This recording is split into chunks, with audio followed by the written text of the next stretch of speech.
ભારત લાગણીઓ, તહેવારો અને સંબંધોથી ધબકતા જીવનનો ધબકતો દેશ છે. પરંતુ આપણે ત્યારે એક ધબકાર ચૂકી જઈએ છીએ જ્યારે આપણે સાંભળીએ કે આ દેશમાં દરેક ચોથો વ્યક્તિ હૃદયરોગના કારણે મૃત્યુ પામે છે. દરેક છઠ્ઠા વ્યક્તિના હૃદયમાં કોલેસ્ટ્રોલનું ભયંકર પ્રમાણમાં લેવલ થઈ ગયું છે.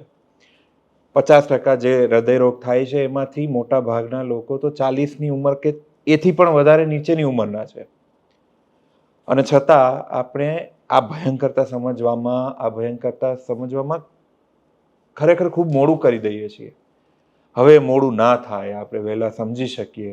હૃદયની સમસ્યાઓને લઈને સમય વર્તે આપણે સાવધાન પણ થઈ શકીએ અને સમય વર્તે સમાધાન પણ મળી શકે. એ માટે અત્યારે આપણને હાર્ટ ટિપ્સ અને હેલ્થ ટિપ્સ આપવા માટે આપણી સાથે રાજકોટના ખૂબ જ ખ્યાતનામ અને જેઓ પોતે લગભગ એમનો આખો પરિવાર, એમના ગ્રેટ ગ્રેન્ડફાધર લગભગ 100 વર્ષથી, તેઓ પોતે તો 5મી પેઢી છે જે તબીબી ક્ષેત્રે સેવાઓ આપી રહ્યા છે અને પોતે પણ 45 વર્ષનો બહોળો અનુભવ છે. એક એમનું એ જમા પાસો છે કે એમને 5 જનરેશનથી તબીબી ક્ષેત્રે સેવા તો કરી રહ્યા છે, સાથે સાથે એમના પેશન્ટ પણ એવા છે કે જે 5 જનરેશનથી એમની પાસે, એમના ગ્રેટ ગ્રાન્ડફાધર પાસે આવી રહ્યા છે. તેવા ખૂબ ખ્યાતનામ અને સેવાભાવી વૈદ શ્રી ડૉક્ટર યતિનભાઈ વૈદ આપણી સાથે જોડાયેલા છે. સર, આપનું હાર્દિક સ્વાગત છે જમાવટમાં. નમસ્કાર. થેન્ક યુ જી. ખૂબ ખૂબ આભાર આપનો. સર, હાર્ટ વિશે વાત કરીએ. શું ગ્લોબલ અને ઇન્ડિયન રિપોર્ટ આપનો રિપોર્ટ શું કહે છે? તમારી વાત સાચી છે. અત્યારે જે પેન્ડેમિક સમસ્યા કહીએ તો એ હાર્ટને લગતી તકલીફો વધવા માંડી છે. ઓકે. જે રેશિયો 4%, 6%, 10% એ ધીમે ધીમે વધતો જાય છે. જ્યારે અમુક સમય એવો હતો, આજથી 10-15 વર્ષ કે 20 વર્ષ પહેલા, કે જ્યારે 50ની નીચેની ઉંમરનાને હાર્ટની કોઈ તકલીફ હશે એવું વિચારવાનું અમને પણ ના આવતું. હા, એ કલ્પના ના હોય, એમ નવાઈ લાગે કે કઈ વિચારવાનું જ નથી. છાતીમાં દુખે છે, પેઇન કિલર કંઈક આપીએ અને ઠીક થઈ જશે. પણ આજ તો 25 વર્ષ ક્યારેક સ્કૂલ ગોઈંગ કે કોલેજ ગોઈંગ બોયઝ ગર્લ્સ હોય એના માટે પણ ક્યારેક અમને ચિંતા થાય એવો અત્યારે સમય આવી ગયો છે. એટલે અવેરનેસ એ બહુ અત્યારની વ્યક્તતા છે. લોકોએ પોતાની લાઈફસ્ટાઈલ સમજવી જોઈએ, પોતાની ખાવા પીવાની રીત રસમ સમજવી જોઈએ, પોતે ક્યાં ઊભા છે, પોતે ક્યાં જવું છે, પોતે કેમ ચાલવું છે, પોતે કેમ દોડવું છે, એનો પોતાને ખ્યાલ હોવો જોઈએ. અત્યારે માનનીય મોદી સાહેબને કારણે પ્રકૃતિ પરીક્ષણ નામની એક લોન્ચ કરી છે કે પોતાની તાસીર પોતાને ખ્યાલ આવે. ઓકે. એના ઉપરથી પોતાની લાઈફસ્ટાઈલ એ નક્કી કરી શકે કે પોતાની કેવી છે. કોઈ નજીકમાં કોઈ સારા કે વૈદ્ય હોય તો એમની પાસે પ્રકૃતિ પરીક્ષણનો રિપોર્ટ લઈ અને પોતે કેવી રીતે જીવવું જોઈએ, શું કરવું જોઈએ, એની સામાન્ય સમજ એ લોકો પાસે હોય તો પોતાને જીવવાની વધારે મજા આવશે, ખ્યાલ આવશે અને આનંદથી જીવી શકશે. So what you are saying is કે રૂટ કોઝમાં કદાચ લાઈફસ્ટાઈલ છે. એટલે એ થોડું હાસ્યાસ્પદ એટલા માટે છે કે આપણે તો એ દેશ છીએ કે જ્યાં આયુર્વેદનો જન્મ છે અને આપણા કલ્ચરમાં આયુર્વેદ વણાયેલું છે. આહારની પ્રકૃતિ અને એ બધું આપણે તો ગળથુથી કહેવાય, અને છતાં લાઈફસ્ટાઈલમાં જ એ વિકૃતિ કહી શકાય ધીમે ધીમે, કે એ ફૂડ વધતું જાય છે, બહારનું ફાસ્ટ ફૂડ વધતું જાય ને, અને પછી મારા જેવું શરીર થઈ જાય. તો એ લાઈફસ્ટાઈલનો મેઇન ઇશ્યુ એ છે. આપણે જે બેઝિક કલ્ચરમાં જે આપણે જન્મ લીધો છે, ભારત દેશની ભૂમિ, પહેલો જે શબ્દ આપણે વહેતો કે આપણા જે નિયમો છે કે સૂર્યોદય પહેલા જાગી જવું, રાતે વહેલું સુઈ જવું, સમયસર જમવું, સમયસર કામકાજના કલાકો રાખવા, આડું ઉડું કે આડેધડ ન ખાવું પીવું, એની સાદી સમજણ જે સામાન્ય રીતે અત્યારે ફાસ્ટ ફૂડના જમાનામાં ફાસ્ટ ફૂડનો અતિરેક જે થાય છે તમને ખોરાકની વાત કરું હમ.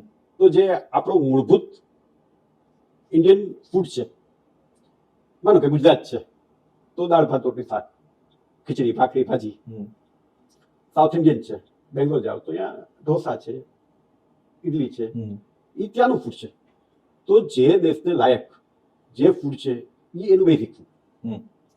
પછી પીઝા તમે અહીં ખાઈને એન્જોય કરો એ વસ્તુ શક્ય નથી. પીઝા ભાવે છે બહુ. ભાવે બહુ. પણ એ તમારે ડાયજેસ્ટ નથી થતા, હમ. કારણ કે દરેકનું એટમોસ્ફિયર, હમ.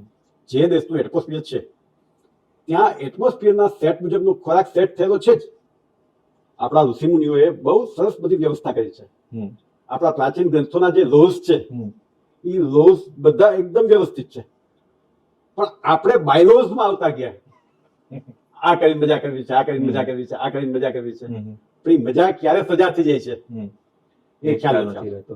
અને જે બેઝિક આપણી જમવાની વ્યવસ્થા છે એ આપણા શરીર માટેની વ્યવસ્થા છે. જે જંક ફૂડ છે એ તમને સ્ટ્રેસમાં શાંતિ આપે એ માટેના બધા ખોરાક છે. હમ. જંક ફૂડ તમે લો એટલે થોડી વાર તમે રિલેક્સ થયો, તમે એન્જોય કરો છો એવું તમને લાગે, હમ. પણ એની શરીર ઉપર શું માઠી અસર થતી જાય છે એનો તમને ખ્યાલ આવતો નથી. Hmm. That is slow poison. હા. ધીમે ધીમે શરીરમાં જાય છે, શરીરને ટોક્સિક કરતું જાય છે, ટોક્સિક કરતું જાય છે, ટોક્સિક કરતું જાય છે. જ્યારે એક એની લિમિટેશન આવશે ત્યારે કોઈ પણ જાતનો ભડાકો થતા વાર નહીં લાગે. પણ સર ગ્લોબલાઇઝેશનના જમાનામાં એ કેમ ખબર પડે કે હવે લિમિટ આવી ગઈ? એ તો તકલીફ કંઈક થાય. કેમ કે આ તો કેવું છે સર, ઇઝીલી એક્સેસિબલ છે ને, બધા ઇઝીલી અવેલેબલ છે. ઝોમેટો આવી ગયું છે હવે તો, હા, બટન Zomato આવી દબાવવાનું ઘેર આવી એટલે જ મેં કીધું ને કે આપણે આપણી મર્યાદા સમજવી પડે. હમ. કે ભાઈ આપણને પીઝા ખાધા, જાય. આપણું શરીર આપણને બીજા દિવસે જવાબ આપશે. ઓકે. ઇન્ડાઇજેશન થયું, ગેસ એસિડિટી થયા, હા. કોન્સ્ટિપેશન થયું, હેડેક થયું, મજા ના આવી, ટોક્સિક થઈ ગયા, ગુસ્સે થઈ ગયા. હમ. ધેટ મીન્સ કે તમે આ ડાયજેસ્ટ નથી કરી શકતા. દરેકની ડાયજેસ્ટિવ સિસ્ટમ અલગ અલગ છે, દરેકની તાસીર અલગ અલગ છે, દરેકના સ્વભાવ અલગ અલગ છે. એ બધાનું કોમ્બિનેશન થવું જોઈએ. અચ્છા, એવું પણ બને કે અમુક ખોરાક ખાઈને ગુસ્સે પણ થવાય, ચીડિયા હા. પણ આવે. તમને સેટ ન થાય, હા. ગુસ્સે થવાય છે શું કામ? હમ. કે જ્યારે તમે વિચારવા શબ્દ સાંભળ્યો હશે યસ. કે અપચેલો ખોરાક જ્યારે પેટમાં પડ્યો છે એમાં ફોર્મેન્ટેશન થાય છે. હમ. એ ફોર્મેન્ટેશનમાં ગેસ થાય. હમ. એ બહુ સ્વાભાવિક છે. કોઈ પણ શું હોય જી. તો એમાં ગેસ થાય. આપણે રસ્તામાં નીકળતા હોય અને ઉકરડો હોય હમ. તો ઉકરડો જો ઘણા વખત એમને પડ્યો હોય તો ત્યાંથી તમે નીકળો એટલે એમાંથી વાસ આવે છે. વાત સાચી. તો એ વાસ ક્યારે આવી? એમાંથી ગેસ આવી હોય એ આપણને ગંધ આવે છે, વાસ આવે છે. જી. તો એ વસ્તુ આપણા પેટમાં પણ બને છે હમ. કે ગેસ થાય છે અને વાયુનું કામ ઊંચે ચડવાનું. હમ. ગેસના ફુગા જેમ ઊંચા જાય હમ. એ વાયુનું કામ પણ ઊંચે ચડવાનું છે. એટલે ગેસ મગજમાં ચડે, તમે ઇમ્બેલેન્સ થાવ, માથું દુખે, ઉલટી ઉપકા થાય, નર્વસનેસ આવે, પેસ્ટિલેટ થઈ જાવ, હમ. કોઈ બોલે તો મજા ના આવે, હમ. એવું થાય. ગુસ્સે થવાનું ને એ પણ થાય. Okay. સ્વભાવગત થોડું હોય હમ. પણ આ એમાં ઉમેરો થાય. હમ. દરેકની પેલા જે મેં વાત કરી કે વાત પિત્ત ને કફ પ્રકૃતિ છે, એ પ્રકૃતિ પોતાનો સ્વભાવ તો દેખાડે છે, પણ એમાં આવું કંઈક થાય ત્યારે ઉમેરો થાય ત્યારે પોતે એલર્ટ થઈ જવું જોઈએ કે આ ખાવાથી કે આમ કરવાથી મને મજા ના આવી. હમ. એ તો રોજનું પોતાની શરીરની જોવાની જવાબદારી તો એ પોતાની વ્યક્તિની છે ને, જી. કે એને શું ફાવે છે, શું નથી ફાવતું, હમ. ક્યારે શું ઉજાગરો કરીએ તો શું તકલીફ થાય છે, જાગીએ છીએ તો શું થાય છે, હમ. મોડા ઉઠીએ તો શું થાય છે, વહેલા ઉઠીને ફરીએ તો શું મજા આવે છે. જો એને એ બધું અનુભવ્યું હોય તો એને ખ્યાલ આવે હમ. કે વહેલા ઉઠીને વોકમાં નીકળીએ અને જે તાજી હવાની મજા લઈએ, એ જેને સૂર્યોદય થતો જ નથી જોયો ખરી વાત. એને એને એ પેલાની મજાની શું ખબર? લાડુ ચાખ્યો જ નથી. પણ સર અહીંયા છે ને મને એક પોઈન્ટ સૂઝ્યો, તમે હા. વિચાર વાયુ વર્ડ કર્યો, આમાં વાયુ તમે સમજાવી દીધો. હવે મારે વિચાર પર જવું છે, કેમ કે વિચાર આખી એક જનરેશન છે જે કદાચ વિચારોથી પીડાય છે.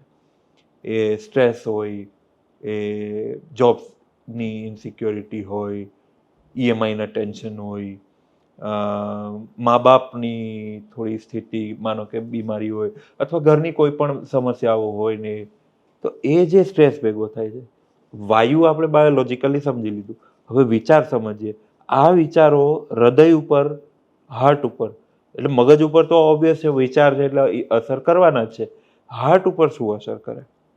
હાર્ટ ઉપર એના તમે જો અનુભવ્યું હશે કે સ્ટ્રેસમાં હોઈએ, ટ્રેન પકડવાની છે, ટાઈમ થઈ ગયો છે, 1-2 મિનિટ બાકી છે ને આપણે પ્લેટફોર્મ પર દોડતા દોડતા જઈએ છીએ, ત્યારે આપણા હાર્ટ બીટ એકદમ વધી ગયા છે. તો એ તો ફિઝિકલ એક્ટિવિટી થઈ એ ને. ફિઝિકલ એક્ટિવિટી હા મન સાથે જોડાયેલી જ છે ને. હા મનમાં ટેન્શન છે હમ. એટલે એની સ્પીડ એની ગતિ વધી જશે. ઓકે. એ કદાચ બેઠા બેઠા હોય તો પણ. બેઠા બેઠા હોય તો બેઠા બેઠા તમે એકદમ રિલેક્સ બેઠા છો હા અને કોઈ એવો મેસેજ આવ્યો, ફોન આવ્યો, હમ કોઈની તબિયત સારી નથી, કોઈનો એક્સિડન્ટ થયો છે, હમ. તમે તાત્કાલિક આ જગ્યાએ પહોંચો, તમને જરૂર છે, હમ તરત તમારા પાલ્પિટેશન વધી જશે, હમ હાર્ટનું ધક થવાનું વધી જશે. હમ બીજાને પણ ખ્યાલ આવશે, તમારા ફેસ ઉપર ખ્યાલ આવશે હમ. કે આપણે કઈ ટેન્શનમાં આવી ગયા, ટ્રેનમાં બેઠા હોય બાજુવાળો કંઈક પૂછે. એટલે what is the anatomy of it? તન અને મન બંને એક સાથે જ જોડાયેલા છે અને મનનું પણ એપિસેન્ટર હાર્ટ છે. હમ. મન એ જુદું નથી. વિચારવાની શક્તિ છે મગજમાં કે મનમાં જે વસ્તુ થાય છે એ એન્ઝાઇમના સિક્રેશનને કારણે થાય છે. એન્ઝાઇમ અલગ અલગ પ્રકારના છે. જેમ બોડી છે એ કેલ્શિયમ, વિટામિન્સ, મિનરલ્સ એનું બનેલું છે, તો એન્ઝાઇમ છે એટલે રાસાયણિક તત્વો છે. એડ્રીનલિન છે, ટ્રિપ્ટોનિન છે, મેનાટોનિસ છે, એવા જુદા જુદા એન્ઝાઇમ છે કે આપણે લાગણી અવસ્થાએ ત્યારે આપણી અવસ્થા જુદી હોય, આપણને ભૂખ લાગે ત્યારે આપણી અવસ્થા જુદી હોય. આપણે સ્કૂટર ઉપર કે જતા હોઈએ અને ક્યાંય ફરસાણની દુકાન છે તો આપણે દુકાન જોવી નહીં પડે, એની સુગંધ ઉપરથી આપણને ખ્યાલ આવશે કે there is something, અહીં ક્યાંક છે. જો આપણને ભૂખ લાગી હશે તો અનાયાસે જ આપણી બ્રેક લાગી જશે અને એ બાજુ આપણે ટર્ન થઈ જશે. ભૂખ નહીં લાગી તો આપણે સીધે ટર્ન નીકળી જશે. એટલે એ એન્ઝાઇમ છે, એ એન્ઝાઇમની ઇફેક્ટ જ પાછી હાર્ટ પર આવે. કે તમે ઇમોશનલ થઈ ગયા છો તો તમારી જુદી ઇફેક્ટ આવે, એને ત્યાં ડેમેજ કરે. એ રીતનું હાર્ટની પ્રક્રિયા છે. બે એક સાથે એક સિક્કાની બે બાજુ, તન અને મન, વિચારો અને શરીર. વિચારોની અસર સીધી શરીર પર આવે. બીજું સર, હમણાં આપણે 4 વર્ષ પહેલા કોવિડ આખું પેન્ડેમિક, તમે સ્ટાર્ટિંગમાં જ વર્ડ કર્યો અને મને ત્યાંથી કે પેન્ડેમિક હાર્ટને ગણવું જોઈએ, પણ એક પેન્ડેમિક આપણે ભયંકર આખી દુનિયાએ એનો સામનો કર્યો, કોવિડ. અને હવે તો ઇન્સ્ટાગ્રામ ને એ જનરેશન છે વોટ્સએપની, દરરોજ લગભગ 1-2 મેસેજ આવે કે કોઈ 20-25 વર્ષના યુવાન હોય કે કોઈ મોટી ઉંમરના સડન હાર્ટ અરેસ્ટ આવ્યો અને એ ઢળી પડે અને એવું કહેવામાં આવે કે આ કોવિડની ઇફેક્ટ છે. તો આ ખરેખર કોવિડની ઇફેક્ટ તમે શું કહો? એટલી બધી કોવિડ ઇફેક્ટ નથી. કોવિડને કારણે થોડા ઇન્ફ્લેમેશન, માયોકાર્ડિક ઇન્ફેક્શન ને એના કારણ કે હાર્ટ, લંગ્સ, મૂળ તો લંગ્સ સાથે કોવિડ જોડાયેલું હતું અને એની બાજુનું જ હાર્ટ, એટલે એની થોડીક ઇફેક્ટ થઈ હોય. પણ જે રસીકરણ થયું એ રસીકરણની સરખામણીમાં હાર્ટના પ્રોબ્લેમ્સ એટલા બધા છે નહીં કોવિડની ગણતરીમાં. આજે જે લોકો અમુક લોકો માને છે કે કોવિડ થયો છે એટલે હાર્ટ પ્રોબ્લેમ આટલા બધા છે, એ વાત 100% આપણે ગણી શકીએ નહીં, કારણ કે એનો રેશિયો નીચો છે. એટલે બીજું લોજિક એ પણ હોય છે કે કોવિડના કારણે નથી થયું પણ વેક્સિનેશનના કારણે. એટલે આ થોડું અઘરું સ્ટેટમેન્ટ. વેક્સિનેશન તો કેટલો આપણે પ્રિવેન્ટ કર્યા છે. હા, પણ એની સાઈડ ઇફેક્ટ છે. એની સાઈડ ઇફેક્ટ હતી તો એ ત્યારે હતી. માનો કે જ્યારે રસી લેવાની ત્યારે ડાયરિયા, વોમિટિંગ, ફીવર, એ તો નાના બાળકોને વેક્સિન આપીએ છીએ તો સાદી વેક્સિન હોય છે એમાં પણ તાવ ને એવું તો આવે છે, કોઈને આવે છે કોઈને નથી આવતું. તો એ વેક્સિન આપો એટલે એક જાતના બીજા જીવાણુ તમે બોડીમાં એને પ્રોટેક્ટ કરવા માટે મૂકો છો, તો વેક્સિનેશન એ બોડીને પ્રિવેન્ટ કરે છે. એની સાઈડ ઇફેક્ટમાં થવાની છે તો થોડી વાર થાય છે, પછી તો તમે ક્લિયર છો. એટલે પ્રોલોંગ્ડ ઇફેક્ટ નથી હોતી. પ્રોલોંગ્ડ ઇફેક્ટ નથી કે એના કારણે હાર્ટ એટેક આવે. એટલે વોટ્સએપ વાળું જે જ્ઞાન છે, વોટ્સએપ તો ભાઈ બહુ મોટી યુનિવર્સિટી છે અને એ આપણને માહિતી આપે છે, નોટ નોલેજ. હાર્ટ માટે આયુર્વેદની અંદર આયુર્વેદનો અપ્રોચ શું હોય હાર્ટ માટે? હાર્ટ માટે અથવા હાર્ટના ઇશ્યુઝ માટે? હાર્ટના ઇશ્યુઝ માટે એટલે પેલા પાચન તંત્ર, જી, ડાયજેસ્ટિવ સિસ્ટમ, એને આપણે સરખી ડેવલપ કરવી પડે. ઓકે. એટલે આખું બોડી છે ને એ આપણા આમ રસ ઉપર ઊભું છે કે આપણે જે ખોરાક ખાઈએ છીએ એ ડાયજેસ્ટ થાય અને એ ખોરાક આગળ વધે અને તમે હેલ્ધી રહો. હવે એ બધાને એક પ્રોપર સમય છે કે જમવાના જે સમય નક્કી કર્યા છે કે સવારે નાસ્તો, બપોરે જમવાનું, રાત્રે જમવાનું, આ ટાઈમે સુવાનું, આ ટાઈમે જાગવાનું. હવે જ્યારે બપોરનો સમય જે જમવાનો આપણે નક્કી કર્યો છે કે 12:30 કે 1 કે 2 કે જે, તો આપોઆપ આપણી હોજરીમાંથી સિગ્નલ આપણા મગજને પહોંચે છે, ત્યાંથી એના રસાયણ જે પાચક રસ્તો આપણે કહીએ છીએ એ છૂટે છે, જે હોજરીમાંથી આપણા ખોરાકને વલોવે છે, અને એ પ્રોસેસ જે ફૂડ થયું ત્યાં એને આગળ ધક્કો મારે છે, અને નવી એનર્જી, નવી ઉર્જા જે કંઈ મળે છે. હવે ધેટ ઇઝ અ રૂટીન કે 12:30 થાય એટલે ઓટોમેટિક સિગ્નલ પડી જાય, પાચક રસ છૂટે. પાચક રસ છૂટે, હોજરીમાં કોઈ વસ્તુ જ નથી, એ ખાલી પડી છે. તે પાચક રસ છૂટા પડે છે, એ પાચક રસ એમને હોજરીમાં પડ્યો છે, એને આપણે કાચો આમ કહીએ. એ કાચો આમ છે એ જ બધી જ રોગની સમસ્યા છે. ઓકે. હાર્ટ પણ આવી જાય, લંગ્સ પણ આવી જાય, લીવર પણ આવી જાય, એ બધાનું મૂળ જ એ છે. એટલે તમારે તમારા ખોરાકનું પાચન કેવી રીતે થાય છે એ મુજબ તમારે ચાલવું જોઈએ. ઓકે. ખોરાકને પચાવવા માટે જે ક્રિયાઓ, જે નિયમો છે એ નિયમોને તમારે અનુસરવું જોઈએ. તો હાર્ટની તો ઠીક, બીજી સમસ્યાઓ પણ ઘટી જવાની સંભાવનાઓ વધી જાય છે. સામાન્ય માથાનો દુખાવો છે એ પણ ઇન્ડાઇજેશનને કારણે થાય છે. ઓકે. પેટના દુખાવા છે તો ઇન્ડાઇજેશનને કારણે થાય છે. એનું જ્યારે એક લેવલ વધી જાય ત્યારે હાર્ટના અને લીવરના અને બીજા મોટા પ્રોબ્લેમ્સ થાય છે, કે હાર્ટથી માંડીને કેન્સર સુધી. એ બધી સમસ્યાઓનું એપિસેન્ટર કાચો આમ છે. પ્રોબ્લેમ હોય તો એનો ઉકેલ પણ હોય. એટલે આયુર્વેદ એ પ્રોબ્લેમના ઉકેલમાં આયુર્વેદ, અને આયુર્વેદની અંદર જેમ કે હાર્ટ વિશે આપણે વાંચીએ તો અર્જુન નામનું એક ઇન્ગ્રેડિયન્ટ છે. તો આવા જે ઇન્ગ્રેડિયન્ટ છે એ કઈ રીતે આ વસ્તુઓને સામે મતલબ પેલા કઈ રીતે વર્ક કરે? અર્જુન છે ને એ હાર્ટ માટેની બહુ જ સરસ અને one of the best medicine તરીકે એને મૂકી છે.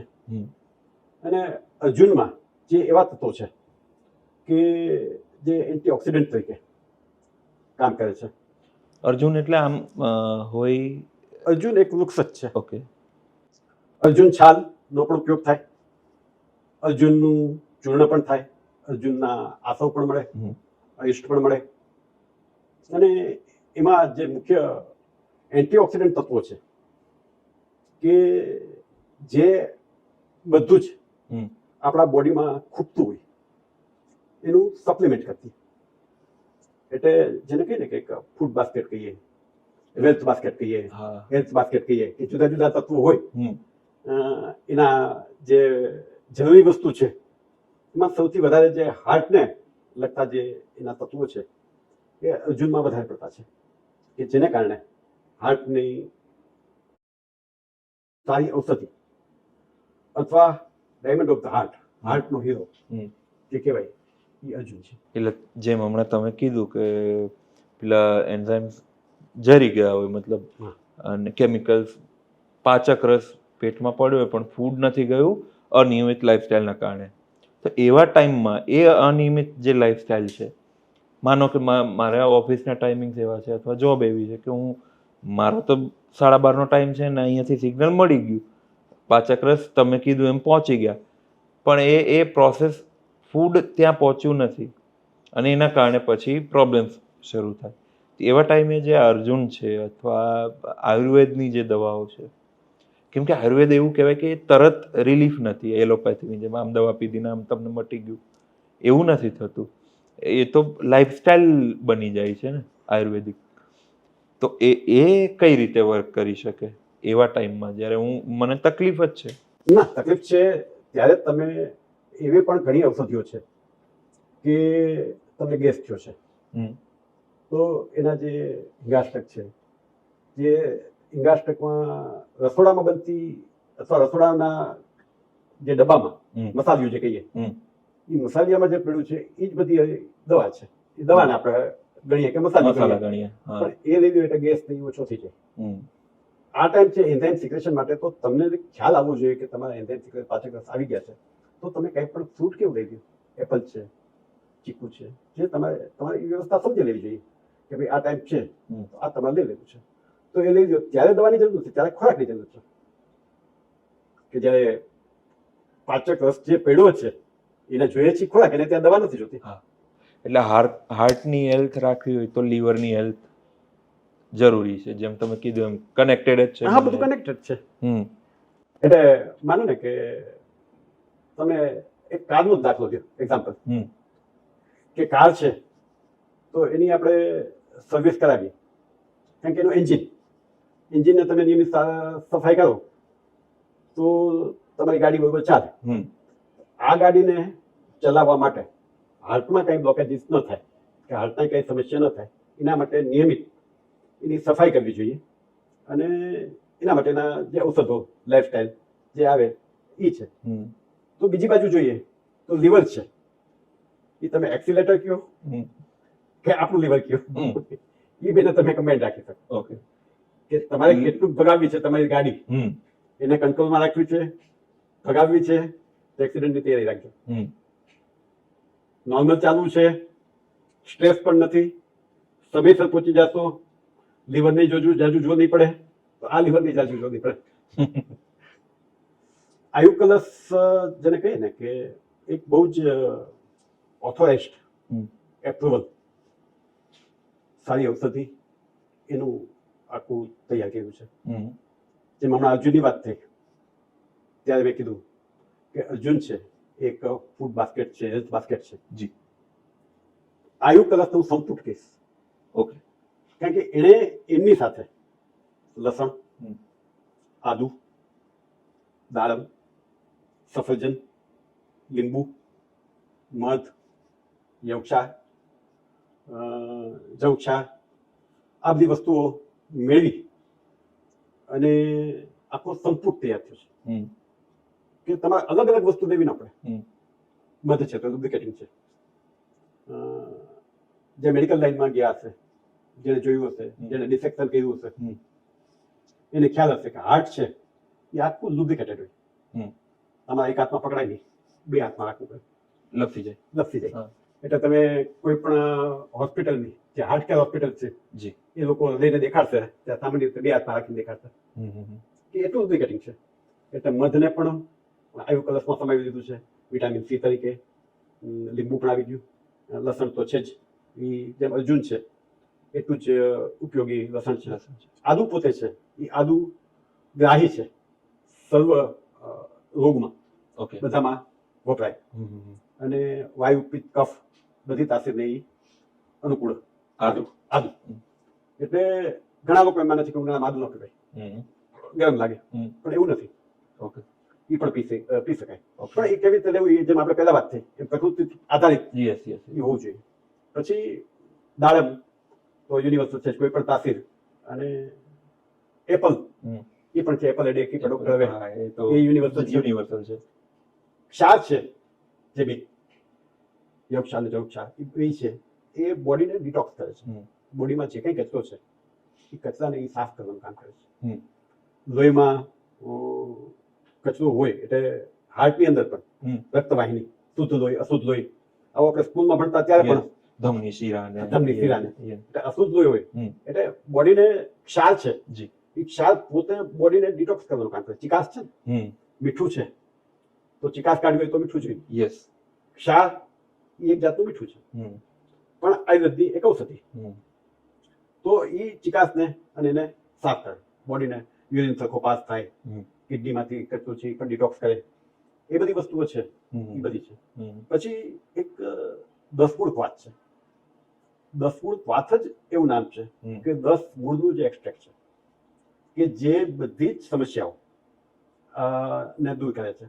આપણે પેલા રિવાજ હતો કે ડિલિવરી આવે ત્યાર પછી 3 મહિના 10 મૂળ વાત ઘર મેળે પણ આપતા, કોઈને પૂછ્યા વિના પણ. ઘરના વડીલો હોય કે આવું કાળો પીવાનું છે. એટલે ત્યારે 9 મહિનાનો જે સ્ટ્રેસ, 9 મહિનાની એની જે હાલાકી, તો જેને પ્રેગ્નન્સી રહી હોય, એને જે સફર કર્યું હોય, વોમિટિંગ થઈ હોય, ક્યાંક બીજી તકલીફો થઈ હોય, એ લેડીઝને જ ખબર હોય, એ સ્ત્રીને જ ખબર હોય કે કેટલી હાલાકી ભોગવી. તો એ 10 વાત 3 મહિના અપાય, એને આરામ થાય, તો ત્યારે એનું શરીર પણ આખું નોર્મલ આવી જાય. એટલે આ 10 વાત છે, અર્જુન છે. અર્જુનનું તમને પણ કહું કે એ ઓબેસિટીમાં, ડાયાબિટીસમાં પણ એટલા એના એન્ટીઓક્સિડન્ટને કારણે કામ કરે છે. એટલે બોડીને જ્યારે ઓબેસ થાય એવી લેડીઝ હમ તો એ બોડીને પણ સ્લિમ કરી નાખે. હમ એ 10 મૂળ કવાસની તાકાત છે. ઓકે એટલે 10 મૂળ કવાસનું પણ આપણે આમાં આયુ કલશમાં મહત્વ એટલું જ છે. હમ એટલે એ ઇન્ગ્રીડિયન્ટ પણ છે. હમ એટલે હાર્ટ ઉપરનું સોજો કે એ પણ ક્લિયર થઈ જાય અને ડિટોક્સ થઈ જાય છે ક્ષારથી. હમ બીજા એન્ટીઓક્સિડન્ટ છે એનાથી એનું પાલ્પિટેશન, એની એનર્જી. એટલે તમને આપણે બીજી ભાષામાં કહીએ ને તો આયુ કલશ બોડીને ડિટોક્સ કરી અને પાછું રિજનરેટિવ બનાવે છે, ઓકે જુવાન બનાવે છે. હા જો થોડી એને અવસ્થા લાગી ગઈ, હમ થોડું એને જમાનાનો માર ખાઈને શારીરિક માનસિક હા અને થોડી વૃદ્ધાવસ્થાની અસર થઈ હોય તો એમાંથી પણ એ બહાર બહાર કાઢે છે. કાઢે. તો મતલબ આ તો ખાલી બોડી પેલું હાર્ટ માટે નહીં, ઓવરઓલ આખા બોડી માટે હા. આયુ કલશ. આખું જોઈન્ટ પેઇન, હા બ્લડ સર્ક્યુલેશનના પ્રોબ્લેમ, હમ બ્લડ સર્ક્યુલેશનના પ્રોબ્લેમ, લોસ ઓફ મેમરી, એ તમે ગણો હમ તો એ બ્લડ સર્ક્યુલેશનના પ્રોબ્લેમને કારણે થાય, સ્ટ્રેસને કારણે. હમ પણ આ આયુ કલશમાં એ બધું પણ આવી જાય. હમ એટલે માનો ને કે રોજ કોઈ પીએ અથવા ફેમિલી પીએ, વ્યક્તિ નહીં, ફેમિલી પીવાનું નોર્મલ છે ગરમ પાણીમાં સવારે. એટલે મારો નેક્સ્ટ ક્વેશ્ચન એ જ હતો હા. તમને કે પીવે તો ખરા, પણ તમે હમણાં આદુમાં એવું એક્ઝામ્પલ આપ્યું કે આદુ ઉનાળામાં માનો કે કોઈ કે મારે લેવું છે તો ઉનાળામાં ગરમ પડે એવું કે લોકો. તો આયુ કલશ એવું સિરપ છે જેમાં તમે એમ કીધું કે આદુ પણ છે, બીજી પણ ઘણા બધા ઇન્ગ્રેડિયન્ટ છે. તમે 10 મૂળ પાત કીધું, તો 10 મૂળ પાતમાં એવા અમુક મૂળ હશે કે જે અમુક સિઝનમાં ના લઈ શકાતા હોય. તો આયુ કલશ સિરપ લેવું કઈ રીતે, કઈ અવસ્થામાં કઈ રીતે? જેમ કે કોઈ પ્રેગ્નેન્ટ લેડી હોય માનો કે, તો એમના માટે સેવ કરવું, બાળક માટે Pregnant સેવ lady. કરવું, અને નોર્મલ માણસ છે, મારા જેવો માણસ છે, તો એને કઈ રીતે લેવું? એને આપણે છે ને સ્ટેજ બાય સ્ટેજ જી એને આપણે ડિફરન્ટ કરતા જઈએ. જી કે જ્યારે પ્રેગ્નન્સી છે ત્યારે ગાયનેકોલોજિસ્ટની સલાહ પ્રમાણે ઓકે અથવા કોઈ વૈદ્ય ઈ એની તાસીર મુજબ નક્કી કરે કે એને આપવું કે ના આપવું. ઓકે હવે નોર્મલ માણસ છે હમ તો એને 15 ml ગરમ પાણીમાં સવારે એક પ્યાલો ગરમ પાણી અને એમાં 15 ml નાખી અને એ પીએ અને ત્યાર પછી અડધી કલાકે હાફ એન અવર બ્રેકફાસ્ટ લે. ઓકે એટલે એ નોર્મલ રૂટીન ગણાય. કોઈ પણ સીઝન. કોઈ પણ season, કોઈ પણ વ્યક્તિ. હવે જે ગરમ પડવાની વાત છે એ વ્યક્તિગત વાત છે કે એ લીધા પછી કંઈ તકલીફ થઈ છે તો એની કાં ક્વોન્ટિટી ઓછી કરે, કાં લિક્વિડાઇઝ છે લિક્વિડાઇઝ વધારે. ઓકે એક પ્યાલા પાણીમાં પીએ છે હમ એની જગ્યાએ બે પ્યાલા પાણીમાં પીએ. ડાયલ્યુટ કરે હમ અને પીએ, હમ. અથવા 15 ml છે તો એનો કાં ઓછો કરે અને પી જુએ. હમ પછી એને કંઈ તકલીફ થાય, મોટે ભાગે કંઈ એવું બનતું નથી. હમ કારણ કે મેં મારી પ્રેક્ટિસ લાઈફમાં ઘણા લોકોને આયુ કલશ વપરાયું છે ઓકે અને ઘણી બધી રીતે એ કામ કરે છે, જેમ આપણે પહેલા પણ વાત થઈ. હમ અને બધામાં મને પરિણામ સારા મળ્યા છે. ઓકે ઓબેસ વ્યક્તિ હોય એટલે તમારે કદાચ થોડું, તમે એટલા ઓબેસ નથી ના ના હું ઓબેસ છું સર. મને અને આમ અવરો. પણ થોડું તમે વધારે લ્યો, જી 15 ml ને બદલે 30 ml લ્યો જી તો તમારો ચાર્મિંગ ફેસ તો છે, હા સ્ટિમ્યુલિંગ અને ચાર્મિંગ બે થઈ. તમારે કાયમ કેમેરા સામે રહેવું છે જી એટલે તમારે ચાર્મિંગ ને સ્ટિમ્યુલન્ટ એ તો તમારે રહેવાનું નાખવું જ તો પડે. તો એમાં પણ એ ફાયદો કરે. હમ કારણ કે આખું બ્લડ પ્યુરિફાઈડ થઈ જાય છે હમ અને આખું શરીરની રમત છે એ પાચન શક્તિ, લોહી, એ બધા તો રમત છે. લોહી હોય એ જામી, તમે લોહી સારું જ છે, તમારા ફેસ ઉપરથી એમ થાય કે તમારું હેમોગ્લોબિન સારું જશે. હમ કારણ કે તો જ ચાર્મિંગ ફેસ હોય, નકર તો એને બી પીડાશ પડતું દેખાય, ઓકે આનંદ ઉત્સાહ ન હોય, થાકેલો લાગે, હમ. બોલવાની પ્રવાસ ન હોય, હમ કોઈ પૂછે તો હા બાત પત્તું હોય તો બીજે કઈ જવાબ ના આપે. હમ હા. એટલે અચ્છા. એટલે એવું છે. ઓકે ફાઇનલી સર, આયુ કલર સિરપ વિશે તમે ઘણું બધું નોલેજ આપ્યું. બસ હવે તો લગભગ તો કંઈ મને એવું નથી લાગતું કે આયુર્વેદ વિશે આપણે કંઈ, હા આપ કંઈક કહી રહ્યા હતા. હા કે આયુ કલશ પાછું એટલું કોસ્ટલી પણ નથી. ઓકે કોસ્ટ ફેક્ટર ત્યાં જેમ શરૂઆતમાં EMI ની બધી વાત આવી. હા એ બહુ એટલે મોટું ફેક્ટર. હા, એટલે મને એમ છે કે પર ડે ડોઝ યસ 20 રૂપિયાથી પણ અંદર થાય છે. ઓકે 15 ml તમે લ્યો, હા આજે 500 ની નોટ કઈ દેખાતી નથી. દિવસમાં 500-700 તો આમ જતા રહે. આમ જતા રહે છે. તો 20 રૂપિયામાં આપણને આટલું બધું પ્રોટેક્શન, આટલું બધું કવર આપે. હમ. જેમ ઇન્સ્યોરન્સ રાખે હા, એના છે. એ તો પાકે તેથી ના પાકે એટલું આવ્યું. આ તો તમે લીધા પછી તમે રિઝલ્ટ આપવા જ માંડે. ઓકે, દેખાય છે રિઝલ્ટ. હા, રિઝલ્ટ તમને એટલે મારે તમને હું ફાઇનલી છે ને તમને એ જ પૂછવાનો હતો કે તમારા કોઈ એક્સપિરિયન્સ, તમે માનો કે તમે કીધું કે તમે ઘણા બધા પેશન્ટને પ્રિસ્ક્રાઇબ કર્યું છે આયુ કલર સિરપ, તો તમારા કોઈ પર્સનલ એક્સપિરિયન્સ કોઈ પેશન્ટનો એવો ખરો કે જેમાં ખરેખર આયુ કલર્સની કમાલ દેખાઈ હોય? હા હા, તમને હું બે રીતે કહું કે નોર્મલ પેશન્ટ જેને એટલી બધી હાર્ટની તકલીફ નથી પણ શરૂઆત છે, એની સિમ્પટમ્સ દેખાતા હતા, જાજુ કંઈ કરવું નથી પડ્યું. કાર્ડિયોલોજિસ્ટે પણ કીધું છે કે વેઇટ એન્ડ વોચ, હજી કંઈ જરૂર નથી. એવા પેશન્ટોને આપી અને એનું પરિણામ સારું મેળવ્યું છે કે થોડા વખત પછી એના જે રિપોર્ટ કરાવ્યા, લિપિડ પ્રોફાઇલ, ટ્રાઇગ્લિસરાઇડ, તો ખરાબ કોલેસ્ટ્રોલ, સારું કોલેસ્ટ્રોલ, એ જે વાત છે, તો એને લિપિડ પ્રોફાઇલને સાવ નોર્મલ કરી નાખે છે. અને આજ એના માટેથી જ સૌથી વધારે જરૂર આયુ કલર્સની છે, કારણ કે માણસો બીને સતત લિપિડ પ્રોફાઇલ કરાવી આવે છે. પોતે નક્કી કરે છે ટ્રાઇગ્લિસરાઇડ આટલું છે, એલડીએલ આટલું છે, એચડીએલ આટલું છે, ખરાબ કોલેસ્ટ્રોલ આટલું છે, સારું કોલેસ્ટ્રોલ આટલું છે. તો રૂટીન પીવા માંડે આયુ કલર્સ, તો એ એલડીએલ, એચડીએલ એ બધું એના કંટ્રોલમાં આવી જાય છે. ઓકે. અને સૌથી વધારે ટ્રાઇગ્લિસરાઇડ જે છે, એ ટ્રાઇગ્લિસરાઇડ થોડુંક પણ તળેલું વધારે ખવાય છે કે મિષ્ટાન વધારે ખવાય છે તો એ વધી જાય છે. એને એ નોર્મલ રેન્જમાં એટલે એ હોય શું? એ ટ્રાઇગ્લિસરાઇડ છે એ એક જાતની ફેટ જ છે. ઓકે, ફેટ જે હાર્ટને નુકસાન કરે છે. લિપિડ પ્રોફાઇલ કે ફેટના જુદા જુદા પ્રકાર છે, જુદી જુદી અવસ્થા છે એના રિપોર્ટની. તો એ હાર્ટમાં એ ફેટ વધતું હોય, બેડ કોલેસ્ટ્રોલ વધતું હોય, કોલેસ્ટ્રોલ એ છે. ઓકે, એને કંટ્રોલ કરે. ભાગરૂપે જ છે. એલડીએલ, એચડીએલ એ બહુ કોમન વસ્તુ થઈ ગઈ છે સમજવા માટે. જી. Good cholesterol, bad cholesterol. Triglyceride છે એ થોડુંક અંડર છે, તો એ લોકો આજે સમજે જ છે કે ટ્રાઇગ્લિસરાઇડ છે એ વધુ એટલે હાર્ટમાં કંઈક પ્રોબ્લેમ છે. પણ એ આ ચાલુ કરી દીધા પછી એના રિપોર્ટ એ નોર્મલ આવી જાય છે. અને સર એક લાસ્ટ ક્વેશ્ચન કરું તમને કે નોર્મલી કોઈ પણ વ્યક્તિને કે આપણે તો જોયું છે સૌરવ ગાંગુલીને પણ અટેક આવે છે, એટલે શરીરને હેલ્થ અને શરીર અને હાર્ટની હેલ્થ ખબર કેમ પડે, કઈ રીતે એ કેમ કે આ કદાચ સૌથી મહત્વનો ક્વેશ્ચન છે, કેમ કે નોર્મલી આપણા દેશમાં પ્રોબ્લેમ એ છે કે ખબર જ નથી હોતી કે મારા હાર્ટને કોઈક પ્રોબ્લેમ થયો છે. એ કદાચ એક્સપોઝરનો ઇસ્યુ છે, આપણો કલ્ચરલ ઇસ્યુ છે કે લોને ખાવના જે બે એમ મીઠાઈ તો ખાવી જ પડે, એટલે આપણો કલ્ચરલ ઇસ્યુ છે કે એક્સપોઝર ઓછું છે કે ઇન્ફોર્મેશન વધીને નોલેજ ઓછું છે, તમે કીધું એમ. એ એક એક્ઝેક્ટલી કોઈ પણ વ્યક્તિને એ એકદમ સ્લિમ એન્ડ ટ્રીમ હોય કે મારા જેવો થોડો ઓબીઝ હોય કે મોટી ઉંમરના હોય કે જેમ આપણે વાત કરી 20-25 વર્ષના ઉંમરના છોકરાઓને પણ હાર્ટના ઇસ્યુ છે, તે ખબર કઈ રીતે પડે? ખબર પડવામાં એ વાત છે કે એક તો પોતાને એ સિગ્નલ તો આપવા માંડે છે.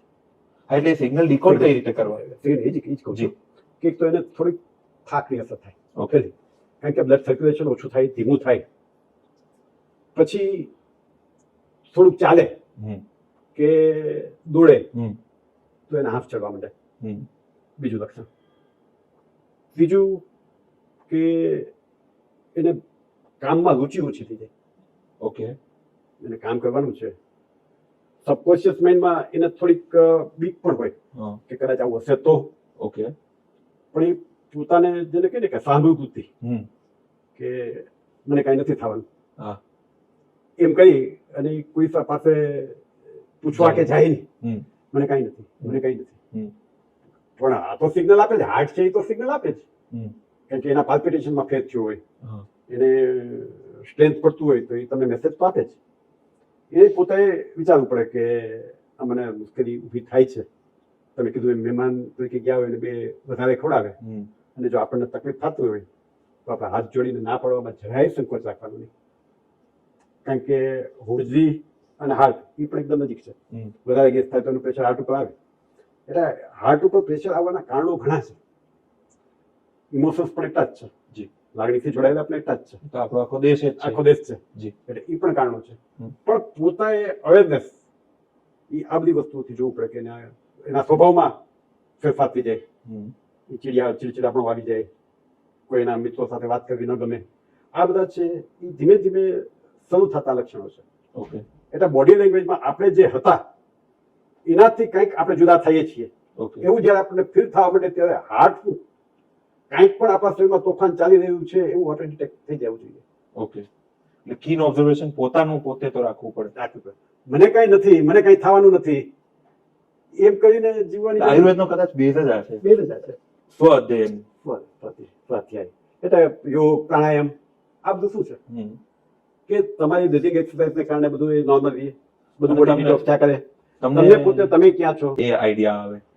તમે ક્યાં છો, તમે શું છો, યસ. તમે શું છો, તમારે ક્યાં જવું છે. હમ. તો ઈ તમારી બોર્ડર લાઈન કઈ છે એ પણ તમે જ જાણી શકો.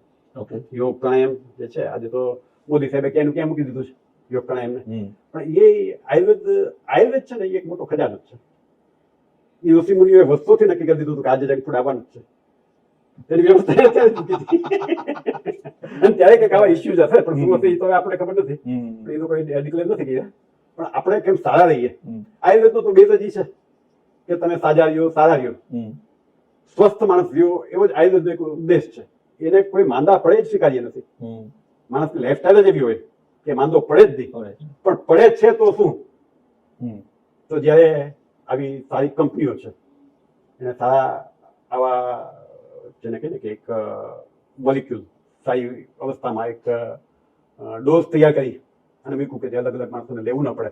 ઓલું ચામાં આદુ નાખીને પીએ, પછી લીંબુનું ગરમ પાણીમાં લીંબુનો રસ નાખીને પીએ ને હમ. પછી મધમાં કંઈક દવા ચાટે ને તો બધું ભેગું કરે. બધું combine હા. કરી, સંપૂર્ણ. હા સંપૂર્ણ. Yes, yes. એટલે એક ફેક્ટરી વાળાઓની પણ જે દૂરંદેશી છે હમ. હમ. એને પણ આપણે સેલ્યુટ કરવી પડે કે આ રીતની દવાઓ મૂકી અને એક હમ. સમાજની એક સેવા જ છે ને આ રીતનું ઔષધો મૂકી, આયુર્વેદ મૂકી અને માનો કે બાંધવાળા બુદેશભાઈ છે તો એનો સમાજ ઉપરનો કેટલો ઉપકાર કહેવાય કે માણસને હૃદય રહેવા માટે હમ. એમણે આ વસ્તુ મૂકી છે. એટલે મૂળ સો વાતની એક વાત છે કે આયુર્વેદનો બેઝ છે સ્વ અધ્યયન. પોતાનું અધ્યયન પોતે કરો તો સ્વસ્થ રહીશું.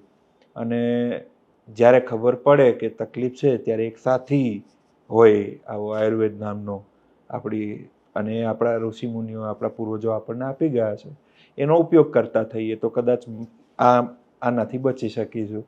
Thank you sir, thank you અમારા સાથે જોડાયા બદલ. Thank you. તમારો પણ ખૂબ ખૂબ આભાર. તમે મને બોલાવ્યો અને જે મને માહિતી હતી એ મને માહિતી શેર કરી છે. જી. બધા લોકોને જરૂર છે અને લેવા માટે એમ નથી કહેતો, જી. પણ લઈ અને સ્વસ્થ રહે એવી આપણે ભગવાન ધન્વંતરીને પ્રાર્થના સાથે મારી વાણીને વિરામ આપું છું. જી. ફરીથી ધન્યવાદ આપશો. Thank you so much.